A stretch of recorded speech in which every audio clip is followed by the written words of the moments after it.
మనకందరికీ ఒక కోరిక ఉంటుంది.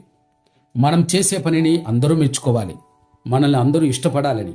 ఒకవేళ మనం నమ్మిన విలువ కోసం నిలబడినప్పుడు లోకం మనల్ని వెలివేస్తే, స్నేహితులు దూరం పెడితే, మన సొంత మనుషులే మనల్ని అర్థం చేసుకోకపోతే, ఆ రిజెక్షన్ అంటే తిరస్కరణిచ్చే నొప్పి చాలా భయంకరంగా ఉంటుంది.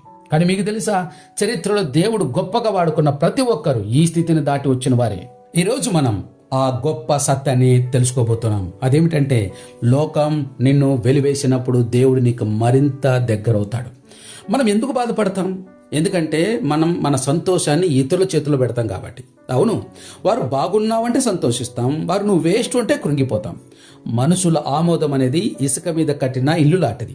అది ఎప్పుడు మారుతుందో ఎవరికి తెలియదు. కానీ దేవుని ఆమోద బండ మీద కట్టిన ఇల్లు. లోకం నిన్ను వెలివేసినప్పుడు నువ్వు మనుషుల వైపు చూడడం ఆపి దేవుని వైపు చూడడం మొదలు పెడతావు. అక్కడే నీ నిజమైన బలం